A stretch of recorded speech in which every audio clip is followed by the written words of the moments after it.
Hey guys, it's Ted Bogert. We are back with the Ted Show, one of my favorite series of all time. Talk it out with the one and only Kendra Davies. What's Hello. up, Kendra?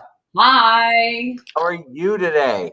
I am excellent. How are you? I am also excellent. You are the guru from Stellar Life Coaching. And today on our series, we're going to talk about facing fears. You know, Yeah. that just saying that makes me clench a little bit, right? Because nobody wants to talk about their fears. God forbid you could admit you have a fear, and then to Mhm. face it, forget all about it. So, Yeah. before we take a deep dive into that, though, share with them a little bit about you and Stellar Life Coaching.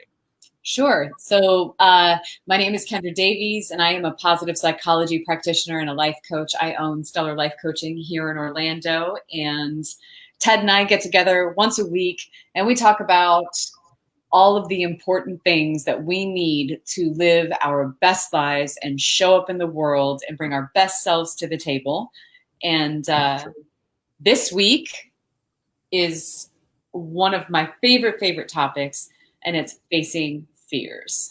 Yes, why do you think? I had a few people before we went live, of course, message me. They go, God, I have so many fears. I don't know how to face them all. I think we all kind of feel like that sometimes. So when you talk about this topic, it can be a challenge for some people. They want to watch from afar and see what Kendra and Ted are going to say, Mhm. but then they don't necessarily have, or they don't feel like they have the power to face those fears. Yeah. I feel like we get conditioned, right, as children on how we're going to navigate these things. Like when we experience fear, we're taught really how to avoid the feeling of fear Yes. most times, especially in school. I think that we learn how to avoid the feeling of fear. So a lot of the times, it's not the thing that we're actually afraid of, it's the consequence of not actually getting it. Like, I'm not afraid of Yes. making videos. I'm afraid that I'm going to make videos and then I'm going to get hateful comments. Yeah. That's what I'm afraid of. And then I'm afraid that I'm not going to be able to deal with that, or I'm going to be humiliated or embarrassed, right? Right. So, but the thing is that I'm going to walk around and say, I'm afraid to make videos. I'm afraid to make videos. And then I won't make the damn videos. What really, I'm not afraid of making the videos. I'm afraid that I can't deal with the thing that might happen if I do the videos.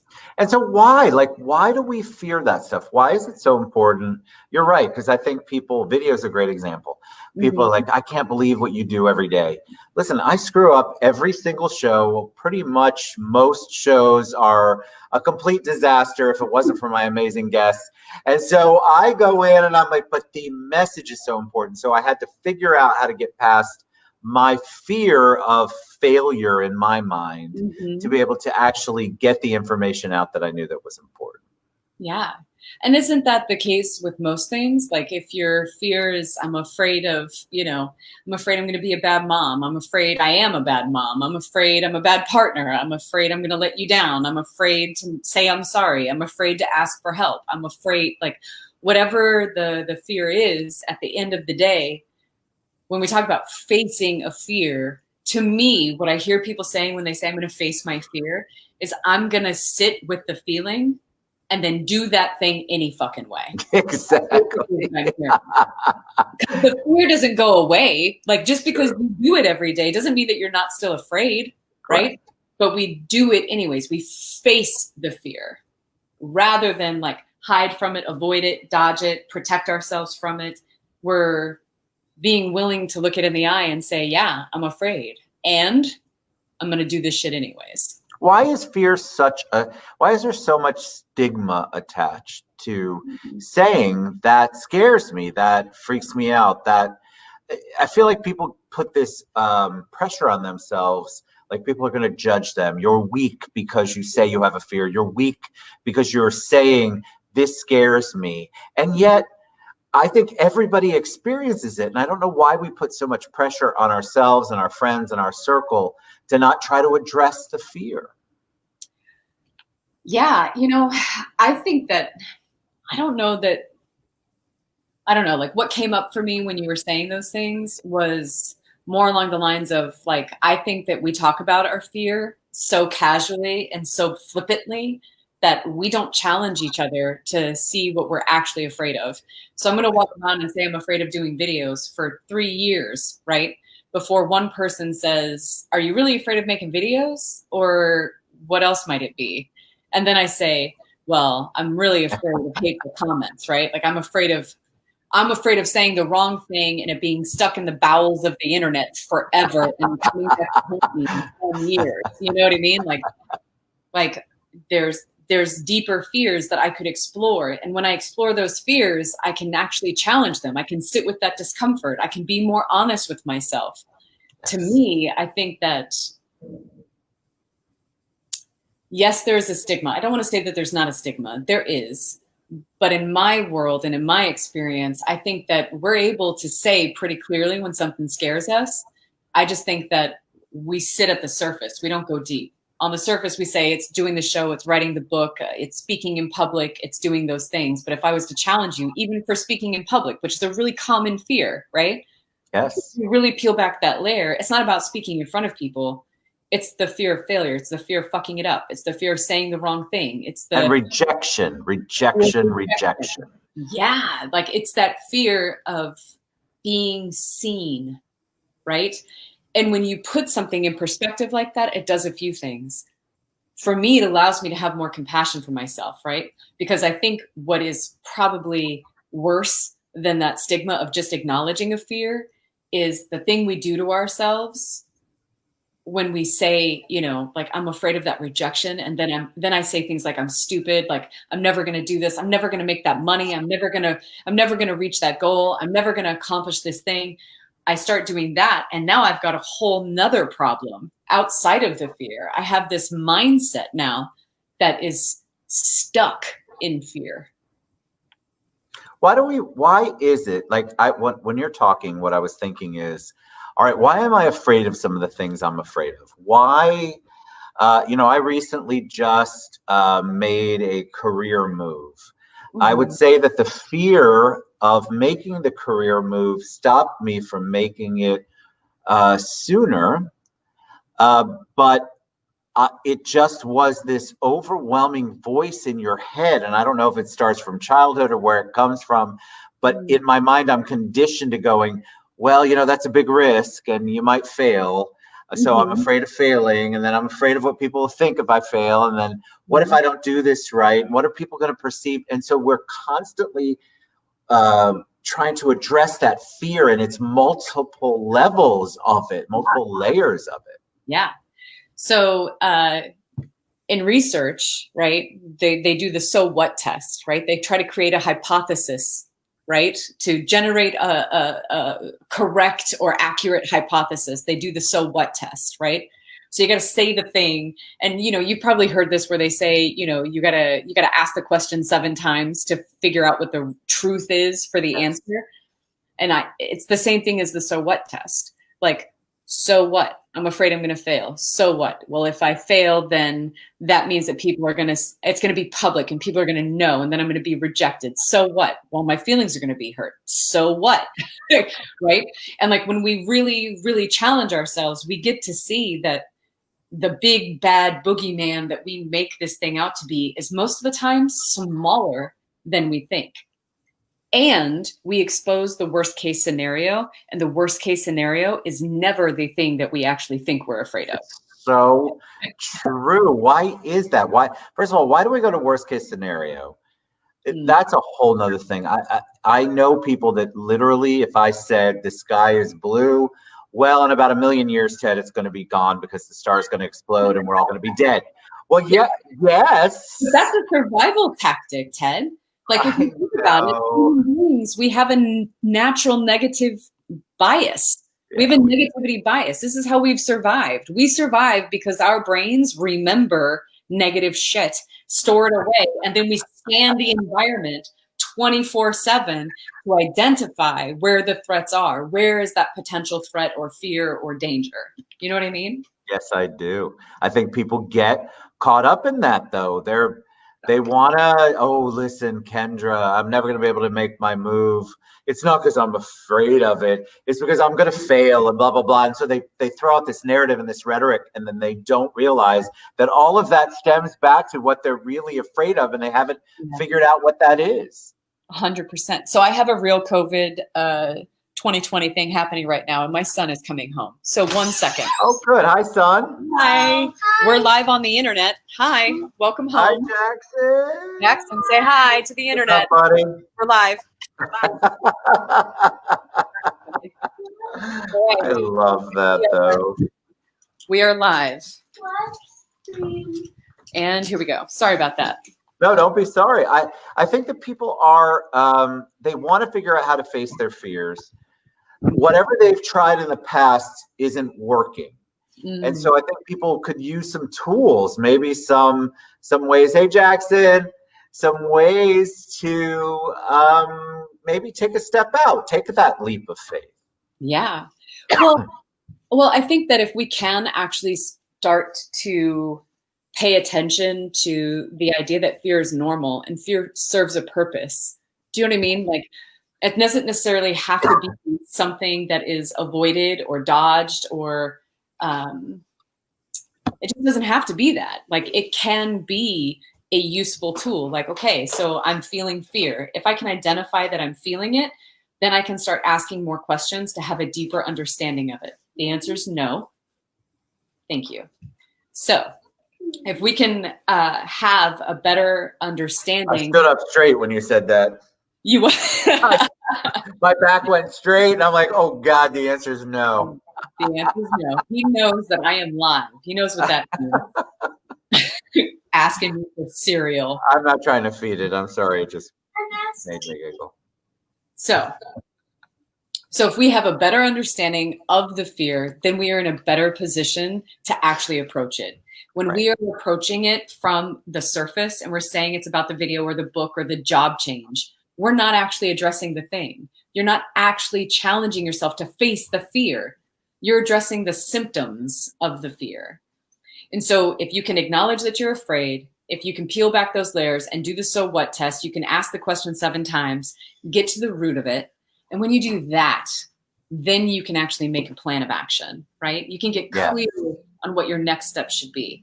Because at the end, if what we're really talking about is rejection, if it's going to be, those hateful comments, if it's going to be, I'm going to write my book and nobody's going to care.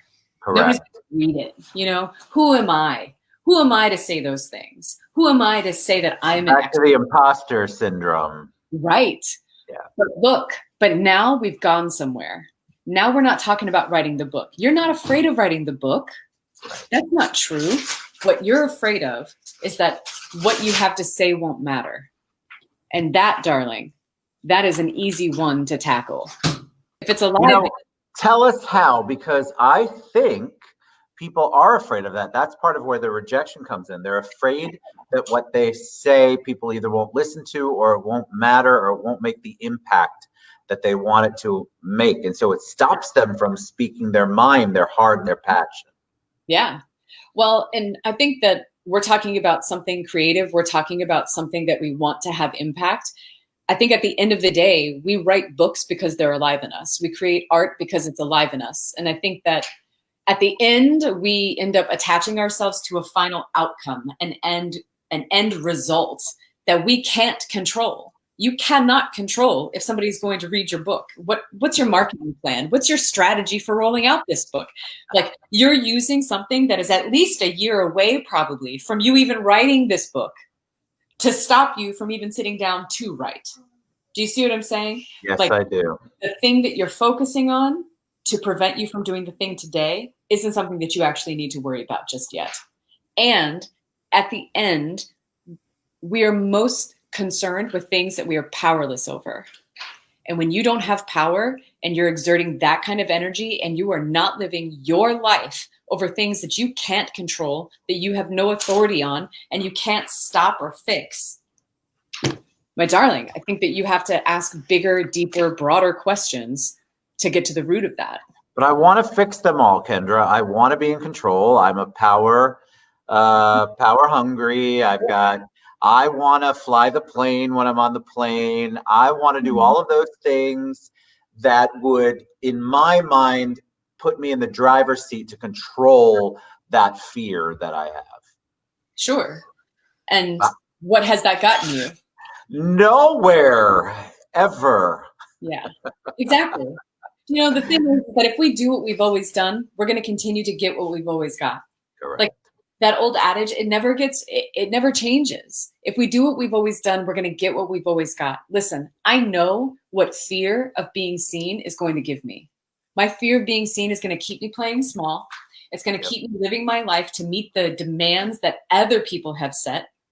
I'm going to be unfulfilled, unsatisfied, and walk around and feel like I should have done more. Correct. You know, the shoulda, coulda, wouldas come from that desire for control. And listen, it's an illusion. We It's don't such have an illusion. actual control. You write the book because it's alive in you. You make that job change because something in you says that that is the right thing to do. Is there risk? Yes. Should you take strategic risks? Absolutely. But I think that you have to be willing to concede that your illusion of control, that desire to control, that armor that you're trying to put up to protect you from being vulnerable and from feeling the risk, that is the thing that stops you from getting what you want. People are like, oh, but I'm still afraid. And I'm like, yeah, but you're doing that shit anyways. Doesn't it feel awesome? People are like, oh, Yeah. I can't jump off that cliff in Costa Rica. I'm afraid. Excellent. Do a hard thing. Do a hard thing. Fear is not a stop sign. It's like a gentle glow. It's a flashing light that says, hey, this thing you might want to look closer at. It doesn't have to be full stop. Don't keep going, right? It's not So like if they're in our tiger. right, you and I are in their heads right now as they're watching. But what happens, I think, a lot of, and we're going to be positive and say, take that leap, face that fear. And then people go back to their quote unquote circle, and their circle is also full of fear. And their circle wants you not to try anything new because if you try it, then they've got to face their fear and try their thing. And so I think people might, if you're in the right environment, you are going to figure out how to try to address fears one step at a time, maybe. If you are in the wrong environment and you're constantly going back to that, then you are feeling like, all right, I want to take a leap, but nobody supports me in my circle. So how am I supposed to do it? They're all telling me I'm going to fail. Mm-hmm. So, I mean, my brass tacks response, right? So, first of all, let me hold space for my love and compassion, right? I feel you. Those environments are toxic and they're hard. Here's the brass tacks, yeah? It's your life, Great. yours. No one is going to live it for you. These people, as much as they love you, I have taken significant risks. And the people in my life have said, Kendra, that's dangerous. I don't really know. I don't think you should do that. I think if you do that, you're going to lose money. You're going to lose this. It's a big, big risk. And I did it anyways. And sometimes they were right and I failed and I lost money. And then other times they were not, right? The bottom line is that I make the choice. I'm responsible for my life, my Yeah. money, my Yeah. business, my goals, my feelings, my thoughts. I am responsible. So when we say like in the right environment, I don't know. I think at some point in time, especially as adults, like when we're children and we learn these things, I don't think that it's our responsibility. It's definitely the responsibility of adults. But as I become an adult and I start to engage with the world, more and more the responsibility comes back to me. Even with trauma, like the moment that I became aware that I had a traumatic childhood and I needed to get help and I needed to do this work in order to be healthy, that's on me. Correct. You know what I mean? That's on me to correct. So even when I get into relationships or even as a parent, as I'm navigating COVID, right? And I get triggered and I have my experiences, it's still my responsibility to not put that burden on the people as a trigger, right? Like to let that negative energy shoot off. And out onto the people I love. That's my job to work on that, to ask for support, to say this is where I am, to learn the communication skills. The same thing is true when it comes to facing fears. I'm still responsible. Nobody has to tell me I can in order for me to fucking do it. No doubt. I think that people, though, are waiting for permission. Mm-hmm. They're waiting for acceptance. So before they even try it, they want to feel it out to see if what they do is going to be accepted by everyone else. Yeah. And I think we get so caught up in what everyone else is going to think and wait for that validation that those fears win. And I don't want people to let the fears win. I want people to go out and make the leap, do the business, get in the relationship, go to an event, get involved, whatever it is that's stopping you, I want you to stop. Fail more, fail fast, fail fast. Better. You know what I mean? Like learn from it. At the end of the day, what happens when we don't do the things that scare us is that we stay stuck. We stay small, and you stay right where you are. That's the bottom line. And if what you say is, I want to move forward, I want to feel like I'm making progress, I want to meet my goals, I want to have this family, and I want to have this life, well, then guess what, love? We're going to have to do something different. And it might be scary, and it might be hard, and you might fuck it up. Like, real talk, 100%, you're going to. You're going to. I just want everyone to know who's listening, you're going to mess things up. We all do.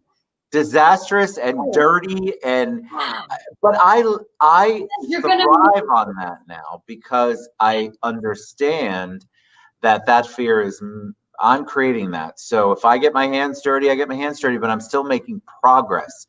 I think anybody who says, well, I'm just afraid to do that, so I'm going to go back to what I always do, surround yourself with the same people who are negative.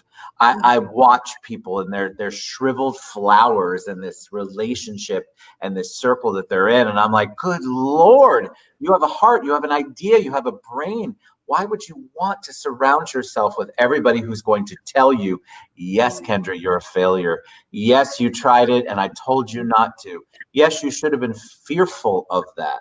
And I think more people need to branch out and realize sometimes their circle isn't necessarily where they need to be. They need to branch out of it, get out of it. Yeah. And I think that when we talk about facing fears, I think if we're focusing on the circle, we're not focusing on the thing. Agreed. And at the end of the day, I went to a Tony Robbins thing. Yeah. And if you know me, I'm not necessarily a huge Tony Robbins fan, but I went to this thing because I had never done a thing and I had all these judgments, but I went, and like the one thing that I took away was this thing. He would say, make your move. And then everybody would like, just make your move, right? Like, it's my favorite thing now. And if you go to anything I tell you, like, we do this thing, it's my favorite thing to do. I love it because it changes your state. It's a really powerful tool. So I do this thing, right? And the thing is, make your move. Change doesn't come from thinking. It comes from doing. And the more you do a different thing, the more you learn. And the more you learn, the less fear you are going to have. 9 times out of 10, this fear is based on our belief that we can't handle the consequence. The worst case scenario, we won't be able to handle it. When I can get honest with myself about that, I can see that I can still make my move, and then I can give myself enough time and space to work on the things that need to be worked on.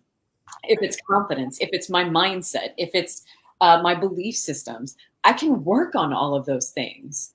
What you will ultimately find is that when you peel back those layers, is that you are not fundamentally broken.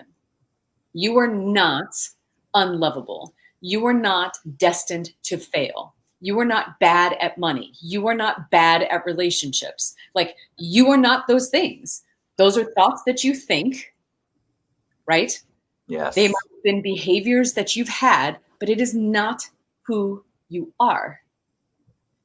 When we get to that point, that real point of seeing ourselves authentically, fuck everyone else. Forget your circle, forget your boss, forget your partner, forget your kids.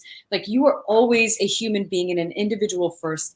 And when you look at you, you get to decide who you are. And so, yeah, I'm afraid of doing videos.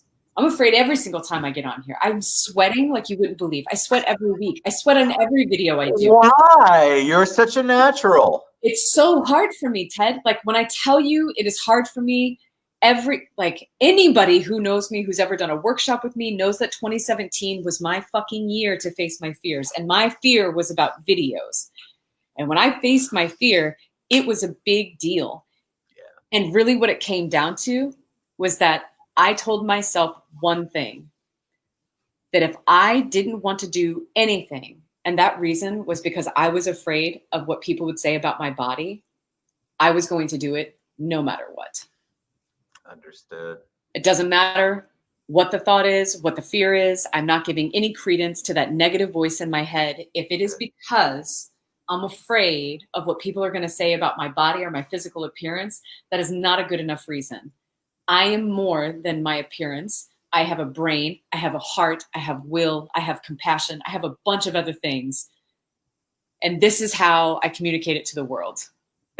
So I love though that you shared that it's still a struggle. Struggle is my word. You didn't say that, but I no. Right. So, but I want people to know that you still can face it and still not feel great. Yeah. When you're doing it, it's okay to not feel great when you're doing it, but you're still doing it. You're still progressing. And you know what? Like I still sweat. I still feel nervous.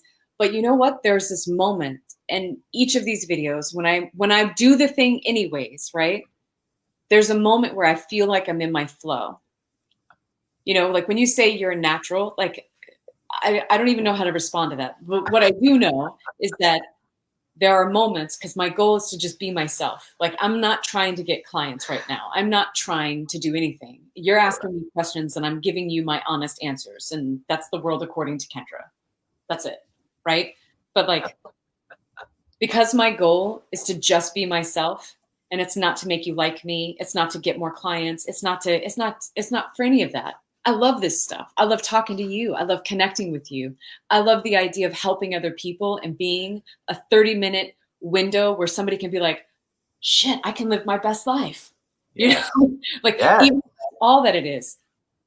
I can do it be terrified, and I can do it and be sweating. Look how shiny my face is. I am so hot. You look amazing. But I think that is such a beautiful thing for you to share, because I think people were like, oh, so she faced her fears. She's fine. She does video all the time. She's fantastic. Listen, we all push through. We go, you know what?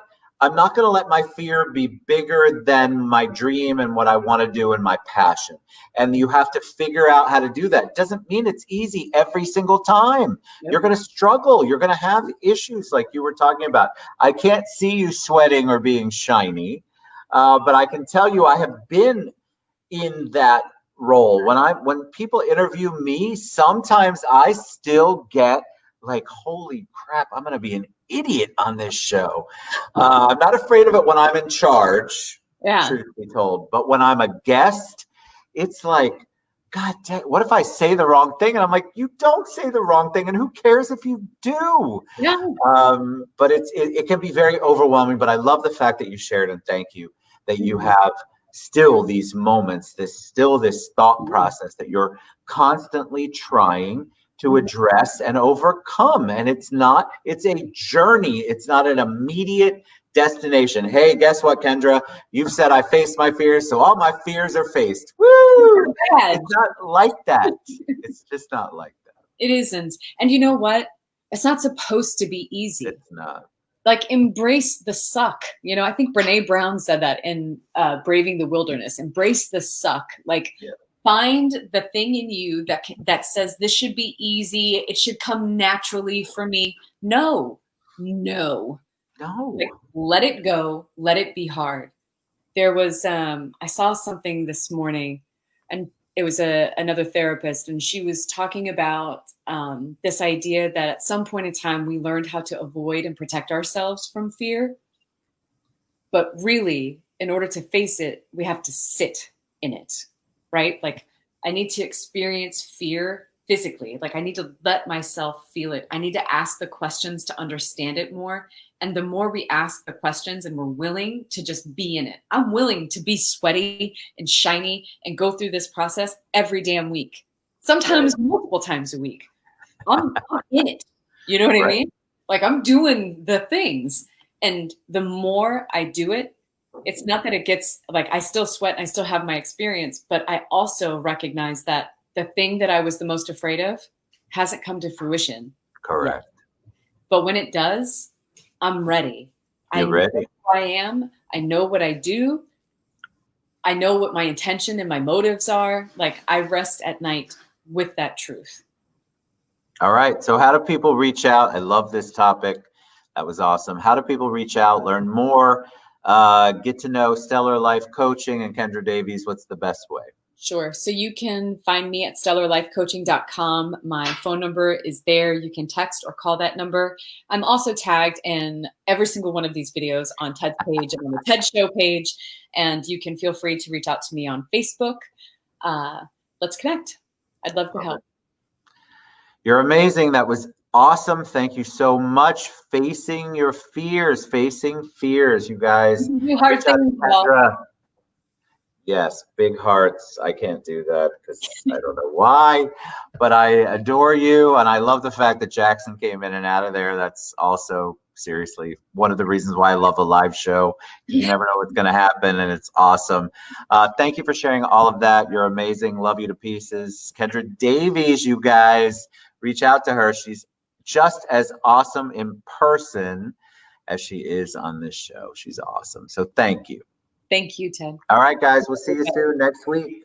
Bye. God only knows. I'll find out the topic next, I don't know, Friday, Saturday, Sunday. We love you guys. We'll see you soon. Bye, everybody.